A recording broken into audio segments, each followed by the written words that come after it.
More music. Welcome to Mole Music, where we dig in and uncover all things creativity, the things that inspire us, and what it means to be a musician in 2024. I am Mole Hugo, and I am joined by my dear friends. Mole Jessica. Mole Ben. And today, we're probably mostly going to have to do a good old... An epic show and tell. Oh, yeah. Because so much happened. So much. So much happened. Yeah. If you didn't know, I was with Hugo in Hugo's house for like 5 or 6 days. 6 when even, I think so. In Europe. So we actually hung out in person for the first time ever and really got a pretty good list of experiences to share, I'd say. Pretty interesting stuff. Really nice. Yeah. Yeah, we've done a lot. Yeah. I had a lot of boba tea. Every single day, pretty much. Pretty much, yeah. That's one of my biggest vices. So I learned, yeah. I've had boba tea once as per your recommendation, and then I stopped having it. But now I had to have it again. And it was better, actually. Yeah. I'll give you that. It was a better experience. Yeah. We had peach. It was a pink-colored peach drink with jelly stuff in the middle. I put the tapioca on the bottom. Extra 50 cents or 50 euros. And Hugo... That was a lot of tapioca. That's a lot of money. And how about you, Hugo? What flavor did you get? I must have had a peach honey thing, I think. Same thing. Same thing. Well, you at We least liked experimented. I just had the same thing every time because I was like, oh, yeah, good. Give me more. You had 3, I think, and I had 5. That might be true. Yeah. Whoa. You did go above and beyond. Yeah, so we're there in the Netherlands. And that was pretty much our week. That's what we did. Well, it's great because Hugo lives pretty close to the boba shop. So what you do is you walk there each day and you look at their menu and be like, maybe I'll try. What about this? I don't know. And then you get the same thing that you got the other day. And as you do. Twice I experimented with other flavors. They were both fantastic. But the best one was the one we got at the beginning, the pink peach drink that Hugo also got. Hugo, how many times did you get the peach drink? I think it must have been 3 times. Wow. Now, we're going to go on later to say, oh, it's so hard to make a living as musicians these days. Oh, it's so hard to be creative, and it's so hard to feel confident and optimistic with everything that's going on. But here we are spending our life savings at Drink Place daily. So take everything we say with a grain of salt. We're in the position we're in completely because of our own bad decisions. And what position is that? Bad. Thank you for saying that. We are hella indie musicians. And to quote one of our cool comments on one of our podcasts, we were saying, we're underground musicians. And one of our friends, Alex Artificial, said that he's like, if we're underground, he's like at the bottom where the fire is. What's that called again? The mantle. The mantle. Hellfire. That is what he said. And I thought that was Alex is not actually at the mantle. Definitely not. Alex No. is. He's with us in the dirt. He's with us in the dirt. Yeah. But that's funny to think about just how deep the huge, seemingly bottomless pit of indie musicians goes. We are. Well, it definitely and feels that way sometimes. Like, there's such a long way to go up. Yeah. Oh, I might as well be at the bottom. Through dirt. Yeah. It's not like, once you get to the surface, it goes so high up there. There's so much room to go. No. It's like there's so much dirt. There's way more dirt than there is air. Okay. So to everybody who's listening who wants to be a musician for a living and wants to make it a career, please keep in mind that you might be very successful already, but unable to see it because so much of success feels like you're still covered in dirt, under the ground. Nobody knows who you are. But guess what? Somebody does. Even if that number is, you have streams on SoundCloud and the number is 30. That really is 30. Yeah. I remember in middle school or whenever MySpace came out, high school, my guitar teacher said, man, there's this thing, MySpace. One of my students got like 60 plays on there. And I was like, what do you mean 60 plays? He's like, well, like 60 people listened to his song and it keeps track of how many people listened to the song. And I was like, you're kidding me. 60 people just like from, who are Randomly? they? Just like all over. Yeah, they found his song on MySpace. Wow. And I started a MySpace 30 seconds later. I went home right after that, probably masturbated. Then I got MySpace and I posted my songs there, and I've been an addict ever since. Mm-hmm. But it's important to remember, like, what it's all relative. Yeah. 60 plays was big enough to start my whole career, basically. Yeah. Yeah. I mean, it's funny how much that mattered then, the 60 plays. Also. Yeah. That's true. Now you're in a perspective with like 100,000 subs on your YouTube channel or however many you have. Yeah. And 179. I don't feel like Oh I my even God. earned it. I feel like it was just handed to me because I went to college with famous people. And that's not true, because someone had to make the videos. That's true. You made hundreds Yeah. of videos. Yeah, and it's and like the truth But is still, that, it like, was all Adam, though. Like, I mean, come on. yeah, it was all Adam. Our previous guest, our previous guest, Adam Neely, is the real host of this show, because if it wasn't for him, I wouldn't even exist. Yeah. And You wouldn't be able to talk. Yeah. Let's just say that. Yeah, we would all be in our beds dreaming of the day where we could start a podcast for hundreds of nice people who are also probably underground digging through the dirt, Yeah. unable to afford the boba that we are bragging about. I do want to talk about the boba, and because Ben came back with this claim. Mm-hmm. The Netherlands is the best for vegans of any place I've ever been. He gave examples like Domino's has a vegan option. He You wouldn't said believe it. Right. every restaurant Domino's has Pizza, one just to be vegan clear. option. Domino's Pizza. Thank you. We Yeah. had Domino's Pizza while we watched a movie, and we played cards, magic cards, and we said, we're cool guys. Like it's 1998. Exactly. Hell yeah. Pre-Matrix. I'm Went still down to surprised, though, that Blockbuster. there is no vegan Domino's there. I just can't believe not that. even close. If anybody from Domino's is listening, Please. it's viable. It works in other Yeah. countries. It could work in this one. I understand if you Yeah. can't have vegan Domino's in every neighborhood, everywhere, but I'm pretty sure if you're near a city like, let's just start with New York City. Okay, Domino's in New York City should be vegan available. Thank you. Yeah.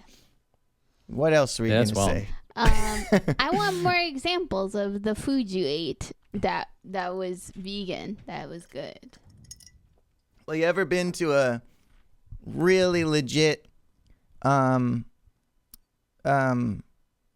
Szechuan place? Yes, I have. Szechuan is very hard to find vegan because it's largely meat stuff. But what's so good about it, for me, is the spices and the flavors. Mm-hmm. And we went to an udon place. I know that's not Szechuan, but they had on their menu Szechuan udon, which was spiced in the Szechuan style with a respect for the heat. And I asked for the hottest thing, that extra hot, and they're like, oh, well, we'll have to give it to you on the side because we don't want you to ruin your meal and then you don't eat it or you send it back. And it's fine. And I poured the whole thing in, and it was just perfect. Oh, yeah, you went for it. It was a beautiful, perfect. So I like it when they respect for the record, me. it was a lot of spice. Yeah. it was It a was lot. perfect.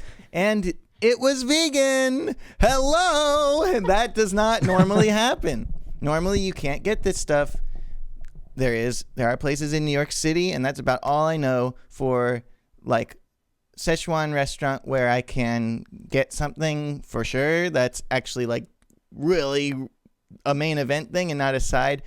And I love it. And I think to all the people in the Szechuan province, I just want to thank you for your peppercorns and your great ideas. Really a cool thing about food, when it's named after a province or named after a location like that, and you really can like start to imagine a map in your head of something more than geography and borders. You can think of a map of flavors and smells. That's pretty cool. That is extra cool. Yeah. So thank you, Netherlands, for hosting the udon restaurant that hosted Szechuan options that I could eat. I just want to thank you so much. And that's a big part of my music career these days, is just wishing I was still there. Because I haven't done shit since I got back. Go on. But you also had fun activities. We did. And I want to hear, the people want to hear about these fun activities you did together. What did Hugo and Ben do together? What did you do together? Tell us. What did we do together? Exactly. What did we do together? I heard something that rhymed with liar practice. Choir practice. That was really Liar? special. You could have been like liar vajactus or something, or like, because then it would. I wanted to help you out a little. Yeah. Meyer flactus. Choir Yeah, practice. I took Ben to my choir, which was really cool because there was a lot of people didn't come to the choir practice because it's the European soccer championship right now. So it was extra good to have Ben there, support everyone. Nice. But it was cool. Yeah. I mean, how did you like it, Ben? Because it was your first time with the choir, I think, right? Yeah, I loved it. I feel like that experience was up there with playing Hellfest, which was an amazing concert I played a few days later, which is why I was in Europe. But the thing I loved so much about the choir practice was, first of all, I'm not experienced with singing in 4-part harmony arrangements in general. I really have done it just a handful of times, and I've been in my head, too busy sight singing and too like, damn, I suck at this kind of thought. But the teacher there was fantastic, and everybody was looking at this arrangement. It was an arrangement of Toto's Africa, written for 4 singers, for bass, the bass, tenor, alto, soprano arrangement. And it's normally like a 20-person choir, with Hugo being the soloist, really good on We Shall Overcome. Just on that one track. Yeah. On one for song, the yeah. But, Sick though. yeah, because Hugo's really good at it. Yeah. Thank you. And so like everybody was new to this piece, which was so calming for me. And the teacher would like make sure you understood the part, and was just really, I like going a little bit slower than I need to go when it comes to singing related things, because I think I need some extra time just to be like comfortable and confident. And I don't like feeling like it's some kind of super challenge thing, because singing, I think, is so important, and singing in groups is so important, and it shouldn't be something that you have to earn by being good at it. You should be able to be in a situation like that, even if you're not good yet or whatever. Yeah. And so, yeah, like I really liked singing. I was in the bass part, and it just felt really good to like sing something besides the melody and feel how that related to the melody. And then there was a very cool thing that the teacher had us do, where there were like 8 of us in the class that day, and she had us go in 2 lines of 4 that were facing each other. So 2 parallel lines of 4 people, and we'd each be facing someone in the other line straight ahead of us, making so you're basically mirroring contact. each other is the idea. Yeah.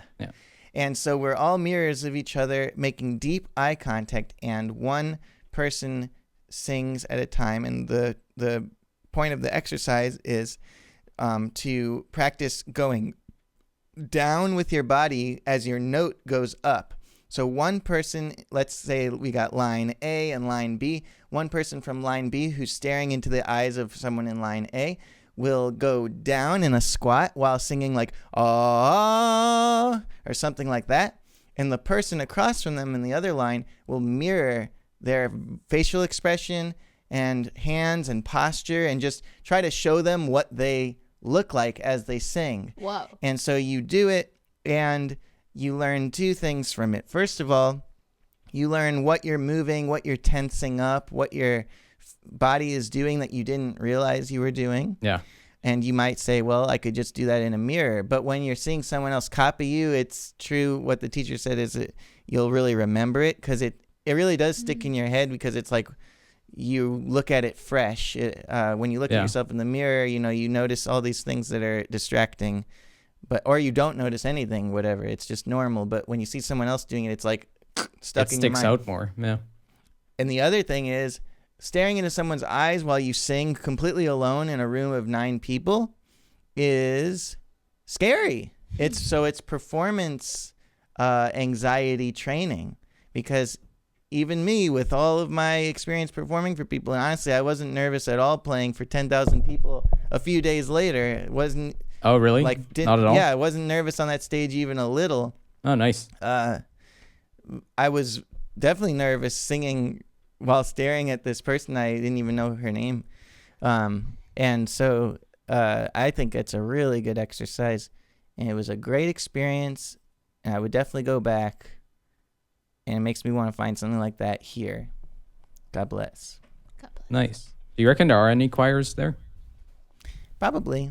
I mean, they would probably be more like classical music, church-related choirs. I would love to find a place that's not associated with a church. No offense, churches, but I'm trying to up my Jewiness and decrease my assimilation at the moment.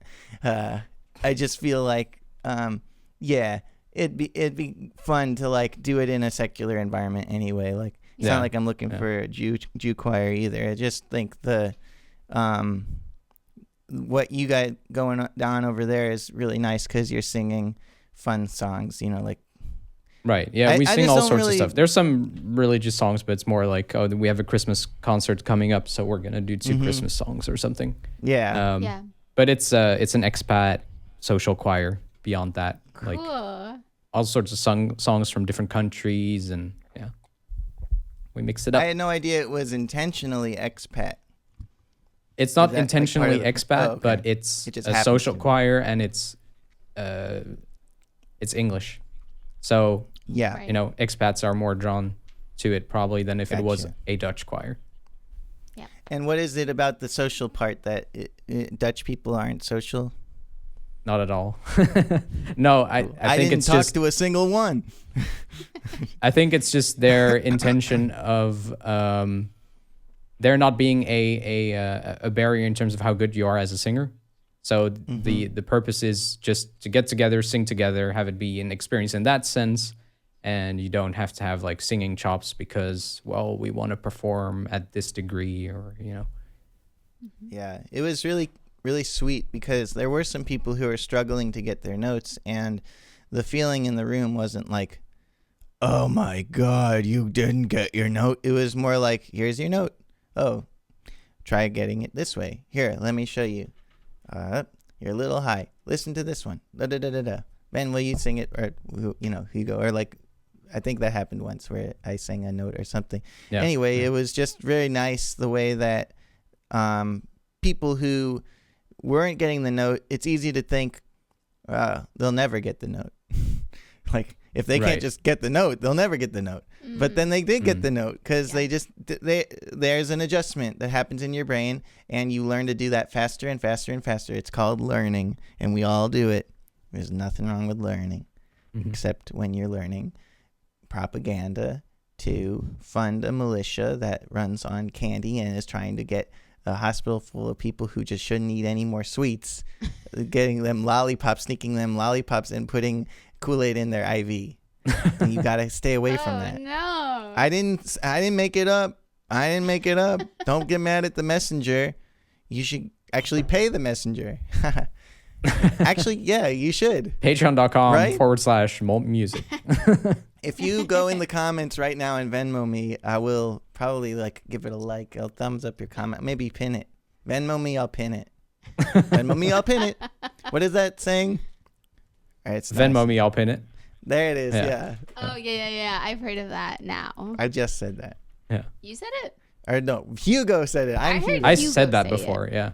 When we were in his house, we said that. We did say that. Mm-hmm. Yeah. Thank you for saying that. Okay, I won't sip it. So Don't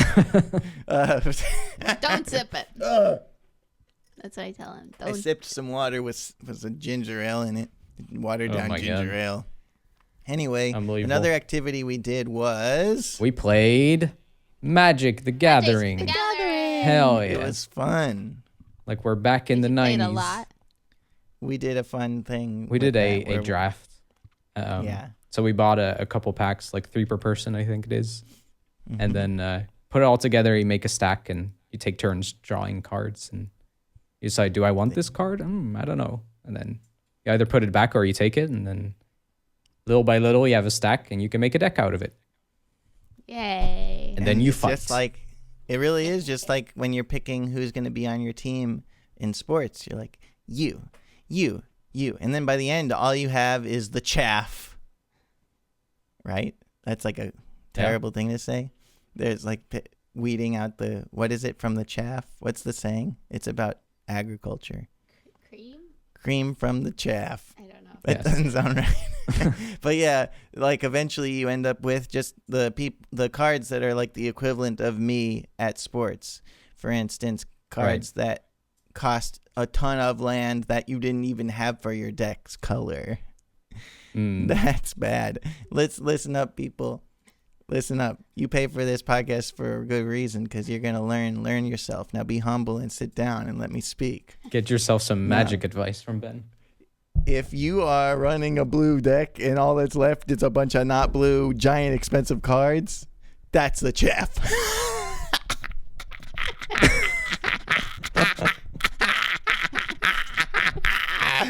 Take my word for it. Take it from me. I wasn't nervous at the show though. It was great. What else did we do? How was the show anyway? You did 2 shows. Yes. And I know you came to me saying like, there were some mistakes in the first Yeah, one. first show. Yeah. First show was a nice show. In the grand scheme of shows, it was a good show. But I fucked the whole band up at the end. And so selfishly speaking, it was a tough one for me because I know that there was a struggle with the ending that was basically because of me making a boo-boo. Now, at the same time, everybody in the band has a responsibility to not get thrown off by other people's mistakes. That's part of being in the band too, is just like knowing where you are strong enough that someone can make the mistake I made. But That's a Nick Barsh thing, though. It's like, that's real advanced. And Yeah. you had one rehearsal. well, this band is really advanced, and like they That's all true. them getting messed up was like nobody could tell in the audience, like they. Yeah. But I messed them up with, so, I shouldn't just scold them. Nobody should scold anyone. How about that? Because we all did the best we could with the preparation we had and with the sleep we had. And you know what? It still kicked ass. Still sounded awesome, I'm sure. Right. But I can't help but be like, hey, hope that doesn't mean I'm not in this band anymore next time. But then the next show, we played Hellfest. Polyphia was there. I fist bumped Scott LePage. I looked Hell at yeah. Tim Henson from afar. I noticed their set happening while I was putting my gear away and getting to my shuttle and shoving food in my mouth. Ice-T. Ice-T was available. Oh, sorry, the person. Yes, Ice-T was there, and he walked down the way, and I saw him, and I gave him the thumbs up, and he saluted at me, which was cute. And he did seem you can never tell, like, seeing a celebrity for 2 seconds. It's bad to, like, say, oh, you seemed blah, blah, blah, blah, like try to make up stories about who they are. But I got a good vibe. That's all I'm trying to say is it just was a nice interaction. Sure. He gave me a good vibe. Anyway, and I'm sure he is cool because he's Ice-T. He's like, been around long enough that somebody would have said something. So, the next thing that happened that was cool was, we played the set, and it was the biggest show I've ever played. Most people ever, 10,000 people were there in that room. It was 10,000 capacity, and it was full out the door. No big deal. All the way. Yeah, it was big. It was big deal. It was big deal. And you weren't nervous for it? I wasn't. Damn. That was the cool thing. Wow. Yeah. I'll tell you why. I think there's a good reason why. Okay. It's called in-ear monitors. It's called played the set a lot of times now. It's called click tracks. It's called there's people who are on the team who are dedicated to fixing any technical issues. It's called the audience gives you so much energy when you walk on the stage that you don't have to like push for them. It's just there. You don't have to worry about like making sure they're like awake. They're like with you. You don't have to keep them on your team. There's an expectation that it's going to be good from the start. And then the music is like, it's super well arranged. It's super well written. So everything just kind of flows if you just play it right. And so, yeah, like I would have been much more nervous if we had to rush on stage. We didn't have a good mix in our ears. If my day before that hadn't been hydration, took a shit. It's really important. You gotta poop before you play your set, but you also have to eat and you also have to drink a lot of water. And those kinds of things make a huge difference. And the order you do them in matters too. Eat, shit, water. That's it. And make sure you piss. Listen. So then when you do get on the stage, you feel light, you feel comfortable, and you hear everything. And it's the same old, the click track's great. It's like you don't rush. You don't shake. It's the same old click you've been practicing to all week. Right. There's so I'm in Einar Solberg's band, and he's awesome musician, awesome composer, and he's also in his own right, and he's also the singer and like leader of Leprous. Right. And in Leprous, their drummer, Bard, I think he goes really by Bard. He counts you in, like they have a recording of his voice counting in Norwegian, and he counts you in to each section change in your ears. So you have his voice going, or whatever he's saying, and you can never get lost because, like, let's say I had a bad section. I'm like, oh, fuck, where are we? Yeah. I just wait till the count in, and then I never miss my big, like, the moments that should be scary are, like, big ambient sections with lots of strings and pads. And then I'm sitting around, I'm like, where the hell? Here's the fill. And then I'm in on my big entrance. But no, it's just like you wait and you listen and you just kind of like look around, and the lights are cool, and then they go, and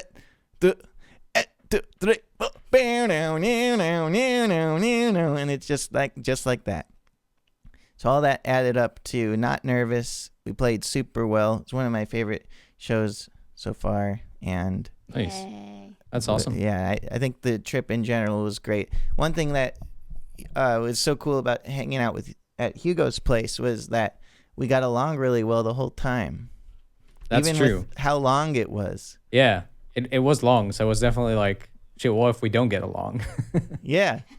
6 Yeah, days, 'cause that's long to have someone over that actually Yeah. you don't actually like all that much.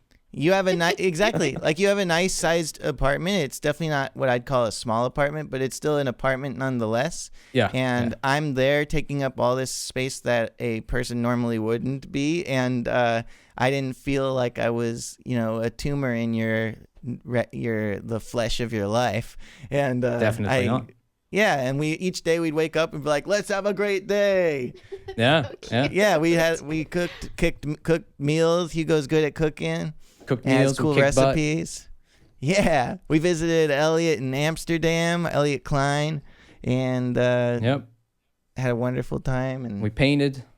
We painted acrylics. Made music. we are working on a song for Hugo's album. Yeah. It's really cool. It's a really cool song. Yeah, used your modular, which got me interested in VCV Rack again. So I've been playing around with that. Oh, you could do video about that. It.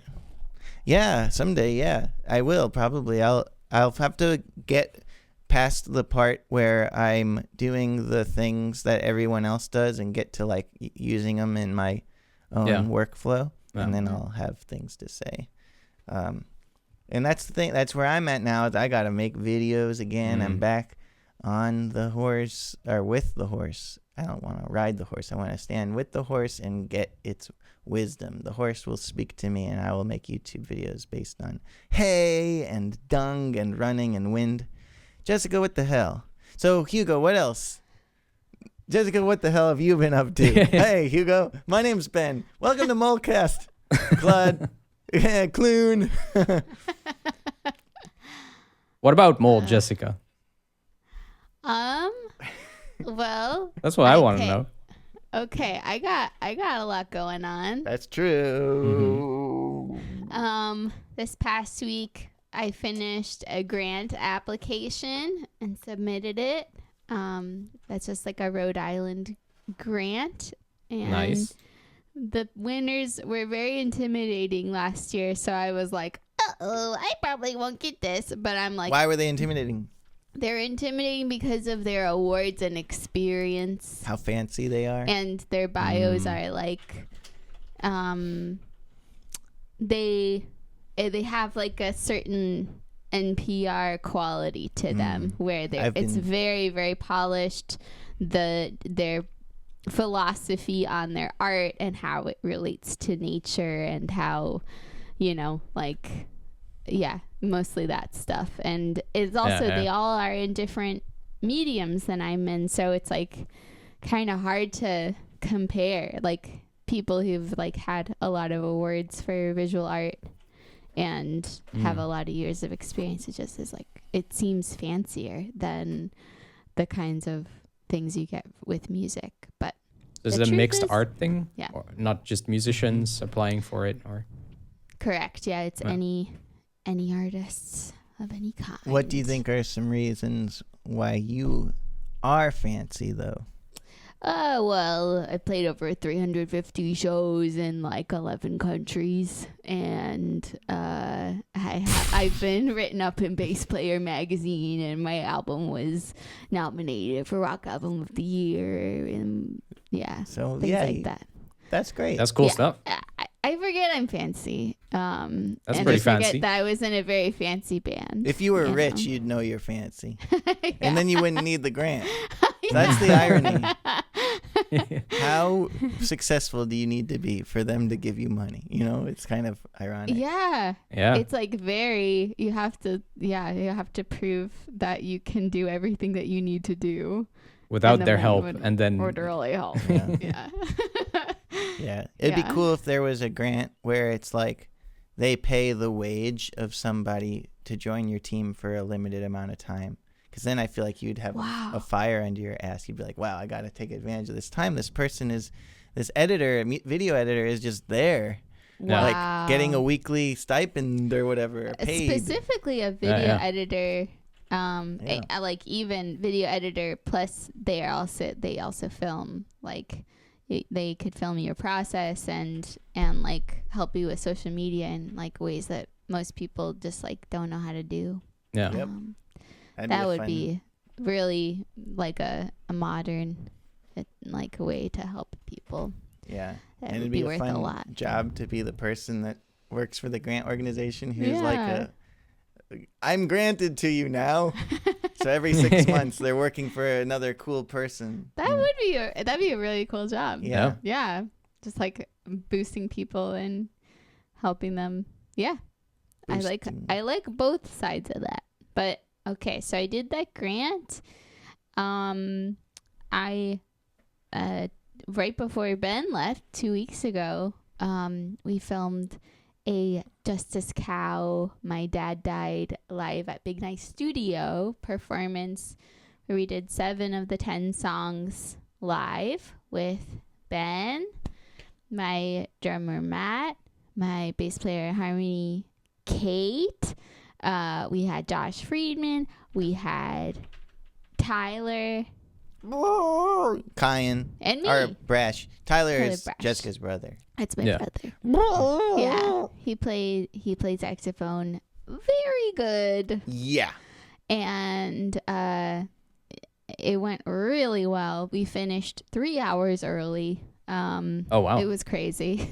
Yeah, we were like, damn. I was like, I don't know if we're gonna be able to do everything. I don't know. And then like we finished so early and everyone just like did a great job and it was like Nice. oh, okay. And then Was it just recording an entire afternoon or what was it like? Yeah, we all got there at like 9 a.m. and we had this camera crew that we had never worked with before and they were so cool and they did such a great job. And they set up lights and they set up like, you know, the Brad set up the sound and we, you know, basically played each song 3 times, 2, 3, 4 times, depending. And in there we were like, yep, that was the one. And then moved on. And they filmed from a bunch of different cool angles. And we had 3 camera operators. And that was like... Big team then. Yeah. That was... It was a big day. Can I tell the story of how the money worked? Or probably shouldn't. I just think it's poetic. The money? How you pay it. Oh, yeah. Yeah, you can. Yeah. I think it's poetic. So Jessica's album, My Dad Died, is about her dad dying and the life before and the life after. And the money to pay for this live filming was from his life insurance. And I think that's a really poetic money thing. Like usually the story of money is like just kind of depressing, but I feel like that it's sort of like this, I don't know, I think it's like really a powerful thought to do this. Okay, let's take a step back. Ben, what are your thoughts? Making an album is a no-brainer. Making a live in studio version of your album is something people don't often think to do. And then when they do, it's like intimidating because it's expensive to do it super, super, super, super well. You can do it less expensive and it will be good. But to do it the way that Jessica wanted to do it, you have to, like she just explained, have a ton of people in a room at the same time doing a great job. That's not easy to make happen. So the fact that she could pay everyone and that the money came from this tragic thing, I think is a nice little... And I only paid the camera crew and the music side of things. I didn't pay the band. I didn't have anything left to pay the band, which is like part, like a real part of it too, is like wasn't that much money. It wasn't that much money. Yeah. But it was a great use of it. And, for sure. And I was very proud of you. Aw, you really thank you. Prepared everyone really well and organized it really well and then performed really well. Thank you. Yeah. Nice. It was intense. I feel like for a really long time up until this summer, I was using lyrics whenever I performed these songs because... Like on a page? Yeah, I was like with like the stand. Oh yeah. At like a bar or like a club, you know, like it just was like and I would use them like pretty much every show, like at least once or twice, in like a crucial moment where I really forgot. Yeah. And I think the thing was with these songs, like they feel extra like weight to get right. Like if I mess up a lyric, like it actually really matters to the story. Yeah, I can imagine. In my head.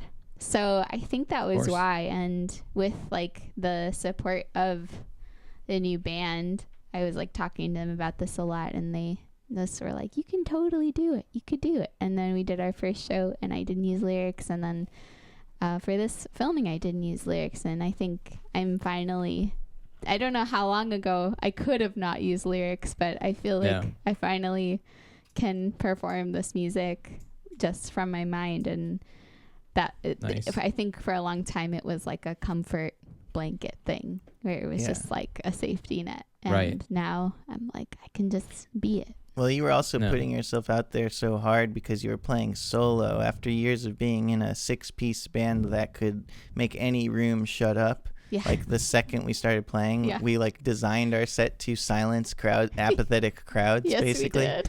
And, you know, going from that to music that absolutely cannot work if people are all talking. Mm-hmm. You had to learn. Even if a few people are talking, one person talking loud, it ruins it. Yeah. So I could see that being like, all right, on top of all this other pressure, I'm not going to worry about forgetting lyrics. I'm going to just sell it. I'm going to make it work. Yeah. No. And it just, that feels like a big thing for me in my head.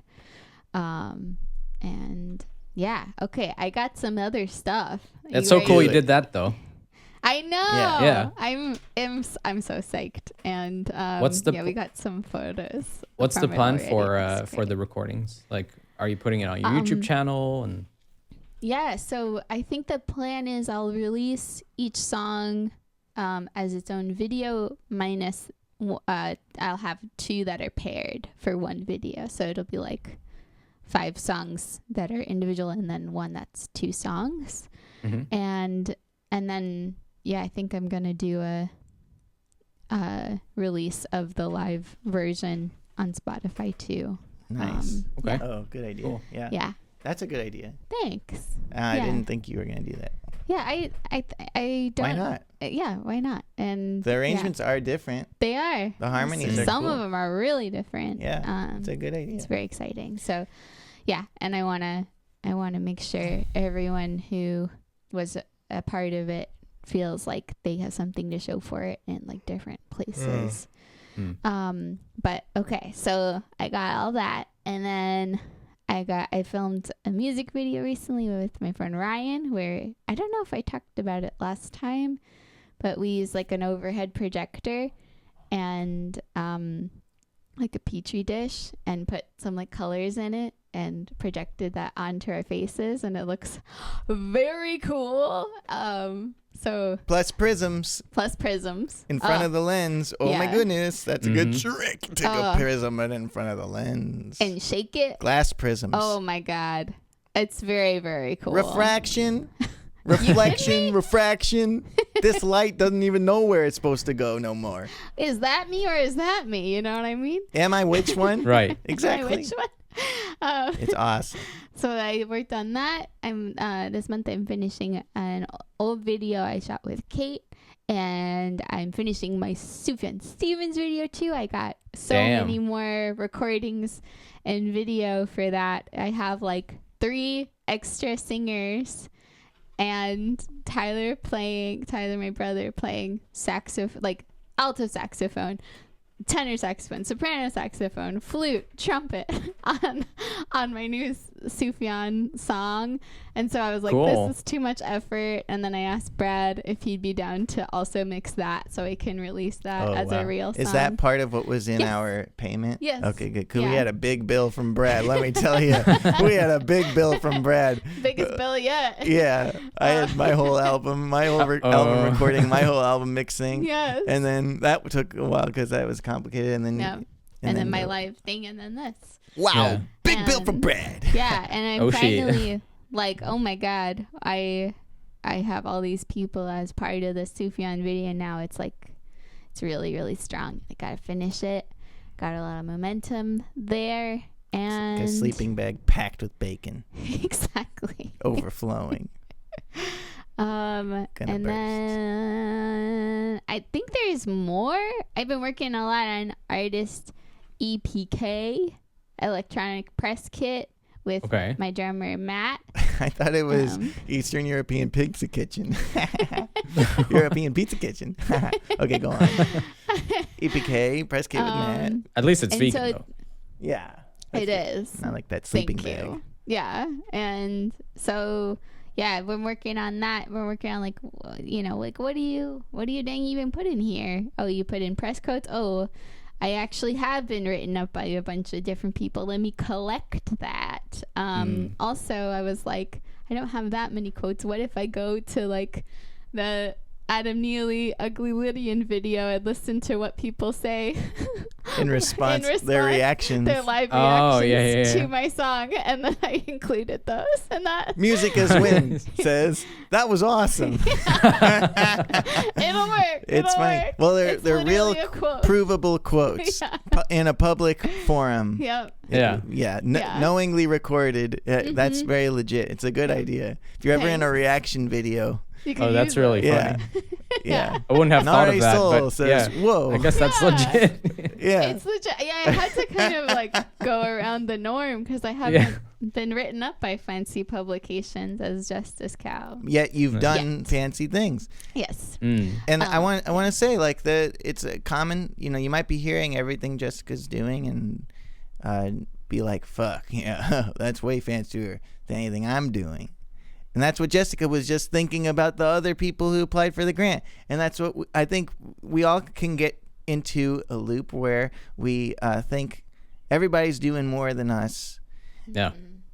And generally, it's like there's two little categories you can put that thought into. One is, okay, let it motivate you in some ways to, like, do more stuff. If you put out an album, maybe you can figure out a way to, like, make live videos for it, even if it's not as big of a production. It can still be a really good idea. Go to a cool location with a little field recorder, play it by yourself acoustic. There's that version where it's like it encourages you to think of more things to do.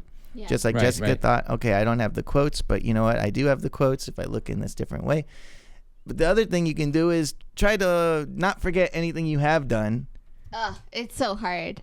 Yeah, try to write down what you did. Having to put everything in a CV, artist resume for this grant makes it a lot like, okay, I have done things. Damn it. Even if you're a person who, let's say, like, for an example, you participated in the song challenge, you might not think that is like an incredible accomplishment to put on a resume, but it actually is. You say, I have made music for international song challenge with people from countries all over the world, and like in the case of Mams' new album, I mean, Mams is clearly an accomplished musician. We're talking, in case you don't know who Mams is, Mrinal Mams, who has a new album out. Let me just get the name of that again. But Mams is a person who has collaborated with many people from the community we have here on Hugo's Discord, the Song Challenge community, and has also made a bunch of YouTube videos, and is also like a music teacher, which is super cool. And their new album, his new album, Small Town Boy, is out, which I want to shout out because it's super unique, super cool, and he's like an example of a guy who, he doesn't necessarily have a lot of music buddies in his area, but he's made a lot of music buddies online and has done way more with these people than normally people do. For sure. He's done the song challenge for many, many months. Yeah. Yeah. I feel like even like for people who have done the song challenge that many times, you could write literally, I've written 50 songs. I've written 36 songs for the song challenge. I've written 12 songs. So to all those people who listen who might have been part of the song challenge, think of yourself like like how you would think of Mams. It's like, well, Mams has done a whole bunch of stuff.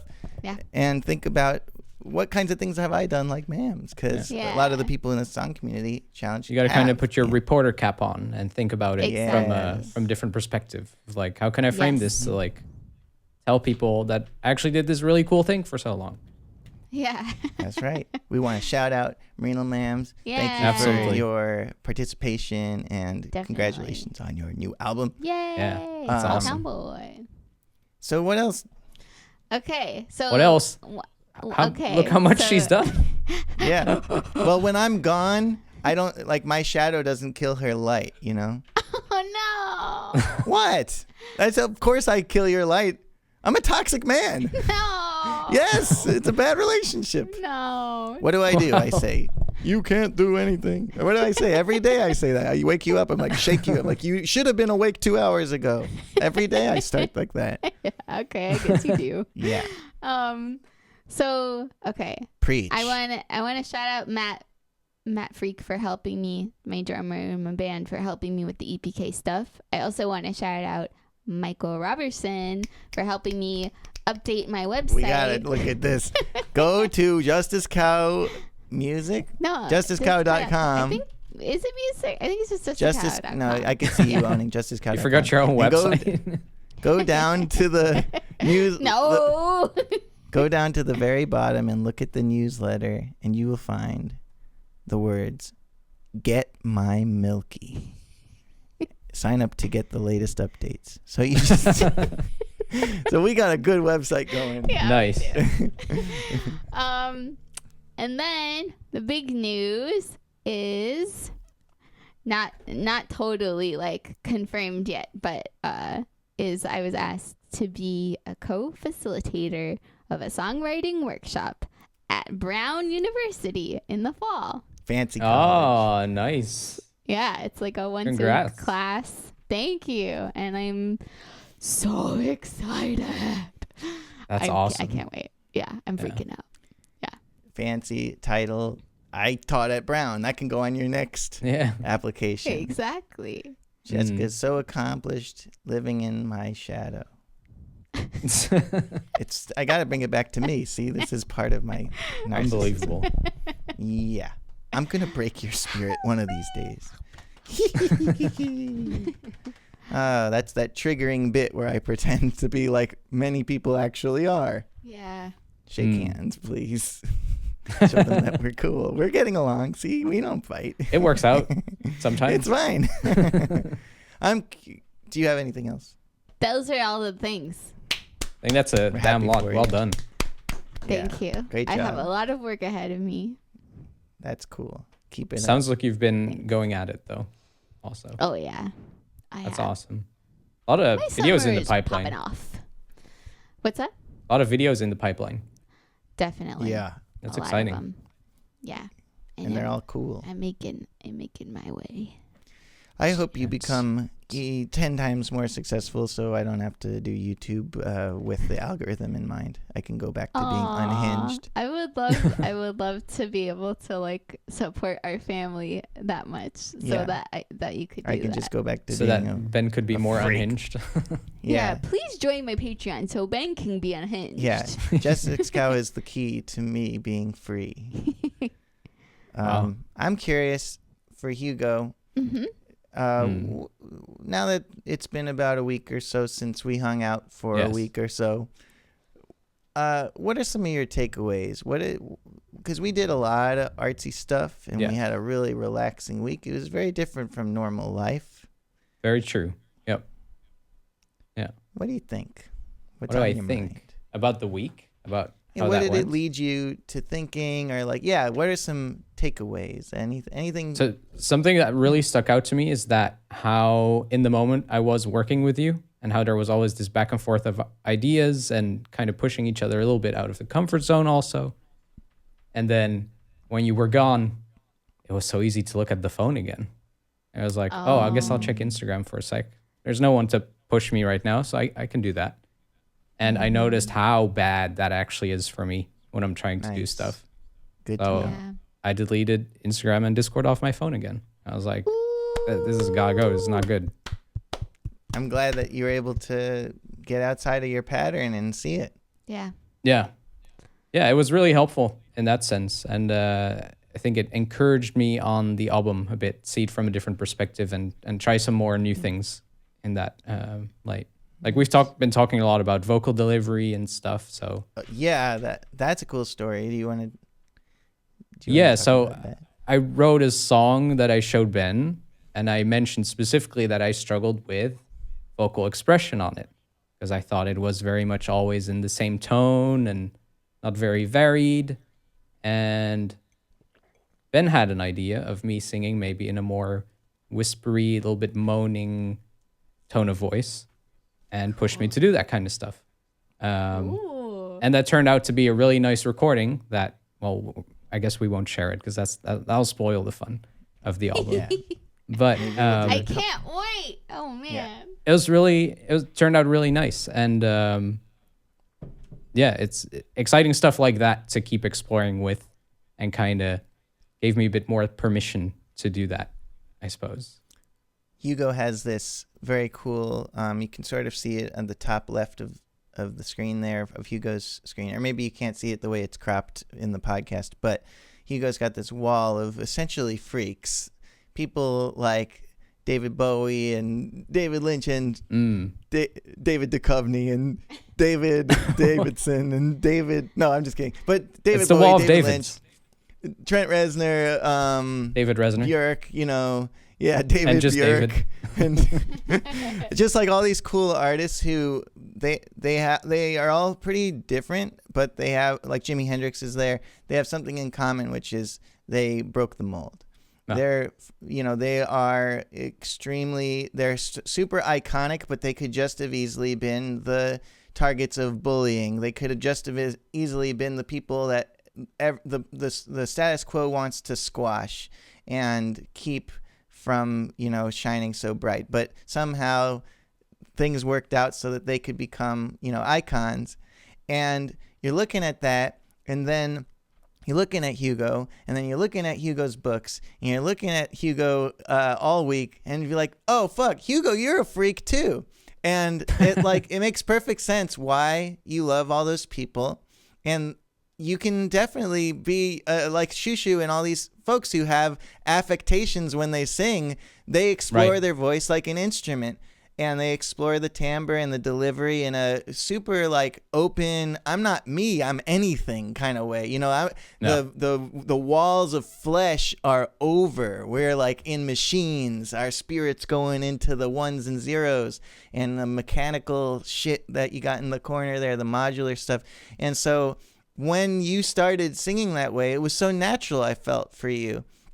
You were just selling it, and it was a very exciting moment for me because, I'm impressed with how in tune and correct you can be for blending, which is super useful for choral music and all that. Right. But I was double impressed that you could go into that, it sounded to me kind of like Sun Lux, and with a Fry kind of vibe. And Ooh. Yeah, it was nice. And you just did it so naturally, but I think it's helpful to have someone else around to just verify yep, that's cool, because the first couple times you do it, it's going to sound less natural than when you do it a couple more times.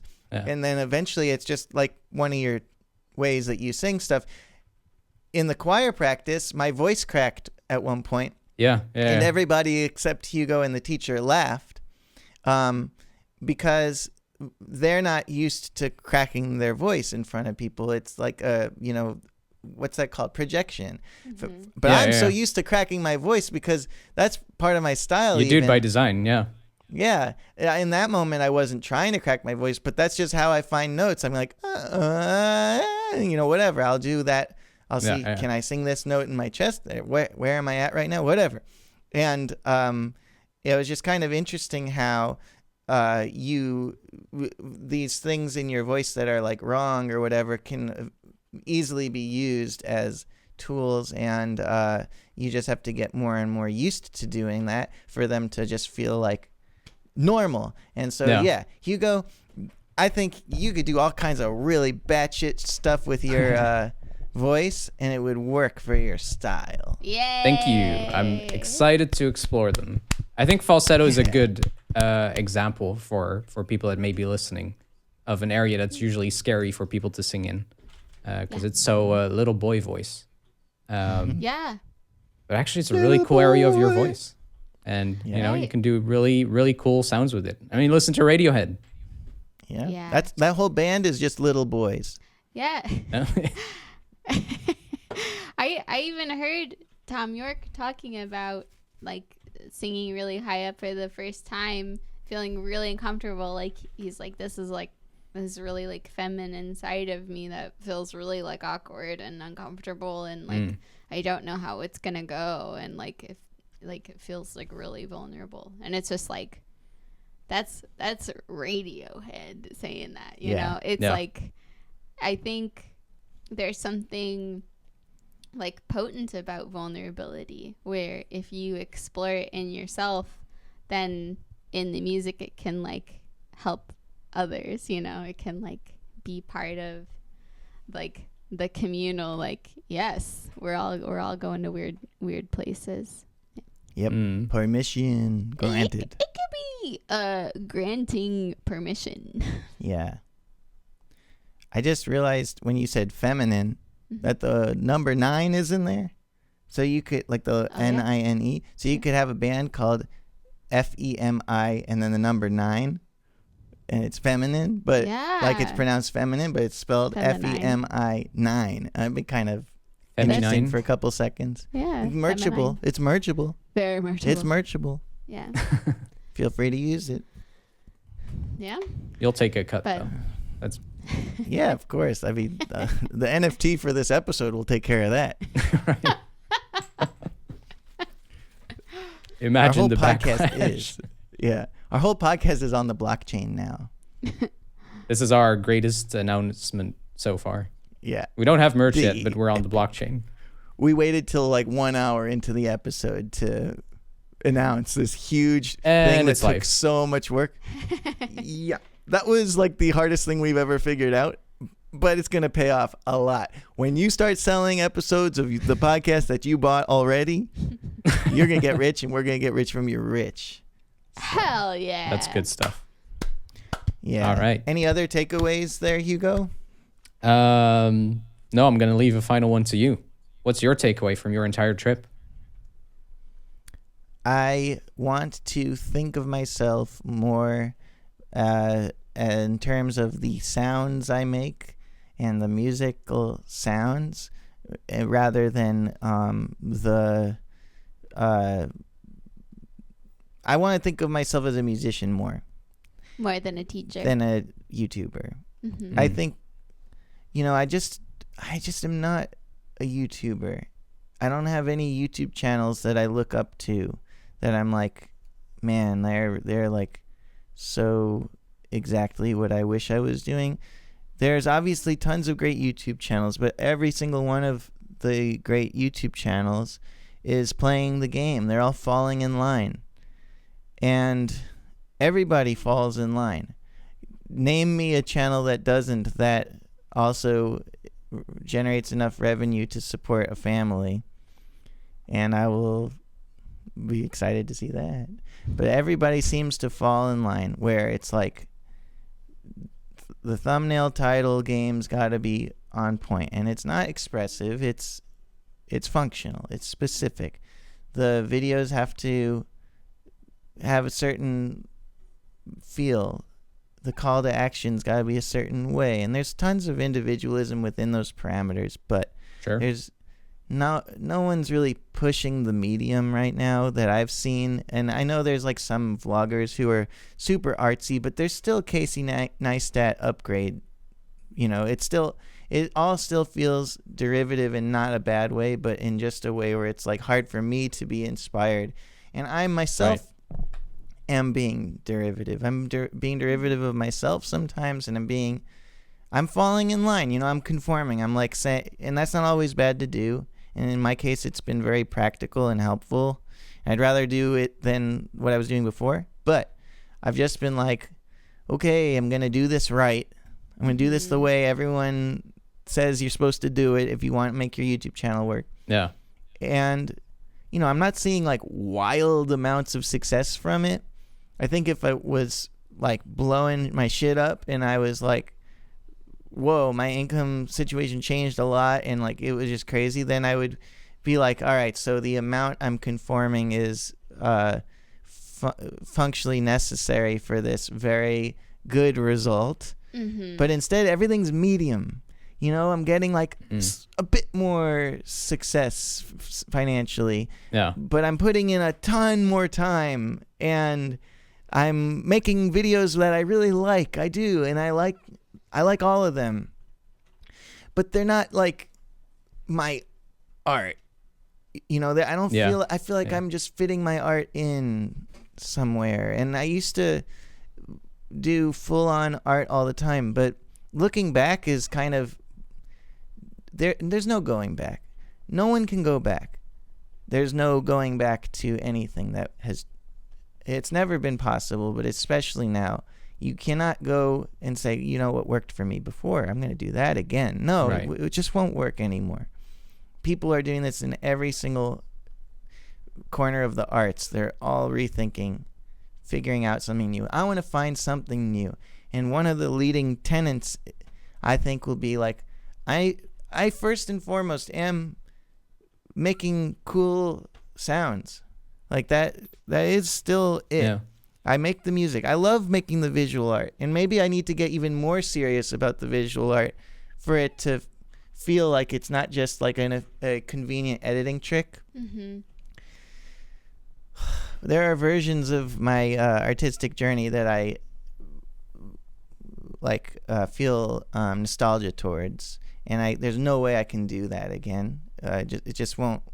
It can't happen unless I was like rich all of a sudden, And you have to be so fucking rich for rich to be rich enough for you to just drop all the other things. Because, yeah. So anyway, from the trip, our time spent making the music and going to the choir class and painting, and also just like how much I like playing Magic and stuff. It's like, the teacher of the choir class asked me what kind of music I make. And she wasn't interested in like, what do I do for a living? I think I want to like ask myself that more, just like, what kind of music do I make right now? I don't even know what to say to that, because each album I make, totally different. So. Sure. Yeah. Who am I inspired by? What music am I listening to? Do I even listen to music? I gotta listen to music. I gotta look at art. I gotta go on artstation.com and just start scrolling through shit made by people. And I gotta go listen to Fantano's recommendations, because I generally vibe with what he likes. Yeah. I like a couple things I've heard so far. That sounds like a plan, though. Sounds like you know what's It wrong. does. The artist in you is aching and it needs feeding.